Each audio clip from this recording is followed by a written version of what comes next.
287G అని ఒక agreement local పోలీసులు అంటే అమెరికాలో ఉన్నటువంటి లోకల్ పోలీసులు ఐస్ వాళ్ళతో కనుక ఈ అగ్రిమెంట్ చేసుకుంటే వాళ్ళకి ఇమిగ్రేషన్ రిలేటెడ్ చెక్స్ చేయడానికి అంటే ఎవరినైనా ఎప్పుడైనా ఆపినప్పుడు అన్ఫార్చునేట్ సిచ్యువేషన్లో ఒకవేళ వాళ్ళు క్రిమినల్ అయినా లేకపోతే వాళ్ళు అన్డాక్యుమెంటెడ్ అయినా లేకపోతే ఇల్లీగల్ ఇమిగ్రెంట్ అయినా సో వాళ్ళని అరెస్ట్ చేసిన తర్వాత వాళ్ళ డీటెయిల్స్ చెక్ చేయడానికి ఆ రైట్స్ వాళ్ళకు వస్తాయి అనమాట. సో అయితే కొత్తగా ఏంటంటే ఇది ఎప్పటి నుంచో 2006 నుంచి ఉంది కానీ ఇప్పుడు రీసెంట్గా 24-25లో కూడా బాగా ఎక్కువ అగ్రిమెంట్స్ చేసుకున్నారంట.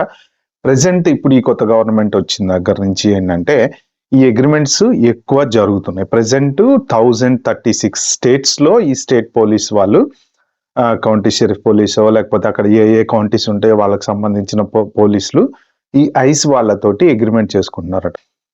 దీనివల్ల నష్టమా లాభమా అనేది ఫస్ట్ పక్కన పెట్టి అసలు ఇదేంటి అనేది దాని గురించి మాట్లాడుకుంటే యాక్చువల్గా జనరల్గా దీన్ని ఎందుకు వాడతారు అంటే ఎప్పుడైనా ఎవరైనా డిపోర్టేషన్ చేసినటువంటి వాళ్ళు బయట తిరుగుతున్నా కానీ లేదు ఒక సొసైటీలో పర్టికులర్ సొసైటీలో ఎవరైనా క్రిమినల్ ఎలిమెంట్స్ ఉన్నారు లేకపోతే అన్డాక్యుమెంటెడ్ అంటే ఇల్లీగల్ వాళ్ళు వచ్చి ఏదైనా ప్రాబ్లమ్స్ క్రియేట్ చేస్తున్నారు లేకపోతే డొమెస్టిక్ వైలెన్స్ కేసులు ఉన్నాయి.